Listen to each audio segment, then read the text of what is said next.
కంటి Congress party కార్యకర్తలు party కోసం పనిచేసే వారికే యూత్ కాంగ్రెస్ లీడర్ పదేవి ఇవాళ ఎంపీ ఎలక్షన్స్ లో ఇండైరెక్ట్ గా బీజేపీ పార్టీకి 200 లీడ్ ఇచ్చి చూపిస్తామని అన్నవారికి పార్టీ అధిష్టానం అలా చేస్తారు. ఇందులో కంటి కాంగ్రెస్ పార్టీ అధ్యక్షులు Chandrareddy, Mahipati, Chambaspa, Moglappa, PACS chairman Maruthireddy, Shankar, Kupender Reddy, Manoj Patil, Vijay, Devadas, Prakash Rathod. MLA election ఎట్లా పని చేసినాము, అందరూ కలిసి ఎట్లా చేసినాము, నెంబర్ 1 పని చేసినాము, ఒక్కొక్క మాట ఎట్లా చేసినాము, పని చేసి ఎమ్మెల్యేకి గెలిపించినాక ఇప్పటిదాకా అందరు మంచిగా ఉంటే మంచిగా. మొన్న పోయిన ఎలక్షన్ లో ఎంపీ ఎలక్షన్ లో మాకు ఇద్దరు ఇది చేసేసారు, ధోకా చేసి బీజేపీకి మద్దతు చేశారు. బీజేపీ మద్దతు చేసిన క్యాండిడేటే ఇప్పుడు మళ్ళా కాంగ్రెస్ నిల్చుంటాను, వీధి కాంగ్రెస్ నుంచి నిల్చుంటాడు. అది ఏమైనా చేయాలా, అది టికెట్ రద్దు చేయాలి, మాకు సంబంధం లేదు. మరి ఈరోజు కమిటీ మండల కాంగ్రెస్ ముఖ్య కార్యకర్తల సమావేశము కమిటీలో జరుగుతున్నది. అదేవిధంగా ఈరోజు పెద్దలు గౌరవనీయులు ఎంపీ దళిత ఆశాజ్యోతి అయినటువంటి ఎంపీ గారి జన్మదినం పురస్కరించుకొని మరి ఈరోజు ఇక్కడ కార్యకర్తల సమావేశంలో మరి ఎవరైతే కాంగ్రెస్ పార్టీకి అనుకూలంగా ఉంటారో, కాంగ్రెస్ పార్టీకి ఏదో వర్క్ చేస్తారో అలాంటి వాళ్ళకే పార్టీ గుర్తింపిస్తుంది. మరి అదేవిధంగా గత ఎన్నికల్లో ఎమ్మెల్యేకు, ఎంపీకి వ్యతిరేకించి మరి ఈ రోజు కమిటీ మండల యూత్ ఎన్నికల్లో పాల్గొనడానికి అలాంటి వాళ్లకు దయచేసి కమిటీ మండలి ఏదైతే కమిటీ ఉందో ఆ కమిటీకి నేను కూడా మనవి చేస్తాను. అసంటోళ్లకు మీరు ఎన్నుకోకుండా మన కార్యకర్తలు ఎన్నుకుంటేనే పార్టీ మంచిగా ఉంటుంది, బలబద్ధం అవుతుంది. మండలి నుండి, తాలూకా నుండి స్టేట్ వరకు అందరు కలిసికట్టుగా ఎన్నుకుంటేనే మరి ఈ ప్రెసిడెంట్ గాని, వైస్ ప్రెసిడెంట్ గాని అందరికి ఎన్నుకుంటేనే పార్టీ బలబద్ధం ఉంటుంది.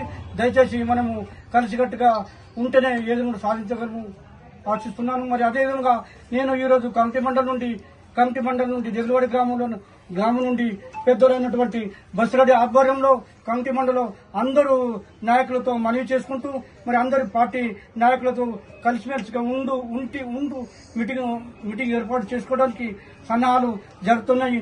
ఇప్పుడు అన్నటువంటి మన మారుతిరెడ్డి చైర్మన్ గారు అన్నట్టు నాకు చైర్మన్ గా, మార్కెట్ కమిటీ చైర్మన్ గా బలపరుస్తున్నారు.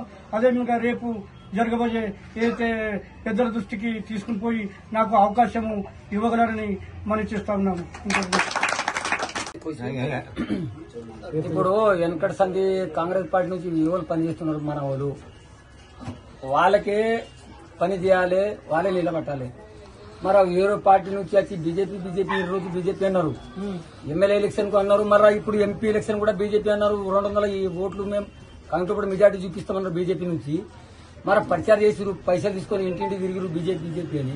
ఇప్పుడు కాంగ్రెస్ చిన్న తీసుకొని ఎట్లా తిరుగుతారో ఆ ఓట్లు ఆడుతారు కాంగ్రెస్ పార్టీ నుంచి. ఏమున్నది అది? కాళీరాజు గాని, విశ్వనాథ్ గాని అది చెప్పకూడదు కదా. బీజేపీ అన్నారు, ఇప్పుడు కాంగ్రెస్ పార్టీ ఎట్లా చిన్న తీసుకుంటారు? అది తప్పు. మా పెద్దోళ్ళు కూడా చెప్తున్నా, వాళ్లకు దగ్గర అనకుండా మా కాంగ్రెస్ పార్టీ నుంచి ఎవరు ఉన్నారు, కష్టపడ్డారు, వెనకంటి నుంచి ఎవరు పని చేస్తున్నారు వాళ్ళకే చేసి నిలబెట్టి గెలిపియాలని మా కోరిక. అయింది పార్టీ విధానం ఉంది, పార్టీ పదవులు ఉన్నాయి కాబట్టి పార్టీ కష్టపడ్డా చేస్తాం. వేరే చేసే సమస్య లేదు, నిలబెట్టే సమస్య కూడా సమస్యలు మనం 2 వర్గాల తరపు నుంచి అంత పెద్ద మనసులు చేసుకుని ఎమ్మెల్యే గారిని కూడా అంత సమన్వయంగా గెలుచుకున్నాం. అప్పుడు ఎలాంటి డిఫరెంట్ ఎక్కడ కూడా మచ్చ రాకుండా ఎమ్మెల్యే గారిని గెలుచుకున్నాం. ఆ తర్వాత ఎంపీ ఎలక్షన్ వచ్చినాయి. ఎంపీ ఎలక్షన్ వచ్చిన తర్వాత ఈ కంకి సంబంధించిన కాళీరాజు, విశ్వనాథ్ ఎవరైతే ఉన్నారో వారే కంకిలో 200 మెజార్టీ ఇస్తామని చూపించిన నాకు స్వయంగా ఫోన్ చేసి చెప్పింది. బీజేపీకి 200 లీడ్ చూపిస్తాం, మేము బీజేపీకే ఓట్లు వేస్తామని చెప్పినోడు ఈ కాళీరాజు, విశ్వనాథ్. మా క్యాండిడేట్లే ఈ రోజు నేను కాంగ్రెస్ పార్టీ అని చెప్పేసి ముందర కూర్చోవడము, కానీ కాంగ్రెస్ పార్టీ నుంచి పెద్ద పోదులు చెప్పుకోవడము సరైనది కాదు. మీరు మీ ఇద్దరి నుంచి ఇక్కడ పార్టీలో ఒరిగేది ఏం లేదు. మీరు పార్టీ నుంచి తప్పించుకోండి. ఫస్ట్ మీ కాంగ్రెస్ పార్టీ నుంచి సభ్యత్వం వేయడానికి మీకు అర్హులు కూడా కాదు. ఎవరైతే నిజంగా కాంగ్రెస్ పార్టీకి పడి ఉన్నారో, ఎప్పుడైతే రూలింగ్ లేనప్పుడు కాంగ్రెస్ పార్టీ పట్టుకుని ఉన్నారో వాళ్ళను గుర్తించుకొని కాంగ్రెస్ పార్టీ ప్రజలందరం కలిసి వాళ్ళని గెలిపించుకుంటే చాలా మంచిగా ఉంటది. ఈ మా పెద్దలు కూడా, హైకమాండ్ కూడా ఎవరైతే బాగుంటది, బీజేపీలో వచ్చి నామినేషన్ వేస్తే బాగుంటుందా, కాంగ్రెస్ వాళ్ళు వేసి నామినేషన్ వేస్తే బాగుంటుంది అనేది పెద్ద మనుషులు నిర్ణయం చేసుకుని బీజేపీ క్యాండిడేట్ ఎవరైతే కాంగ్రెస్ పార్టీ నుంచి నామినేషన్ వేసారో ఆ నామినేషన్ దగ్గర రద్దు చేయాలని హైకమాండ్ ని కోరుతున్నాం.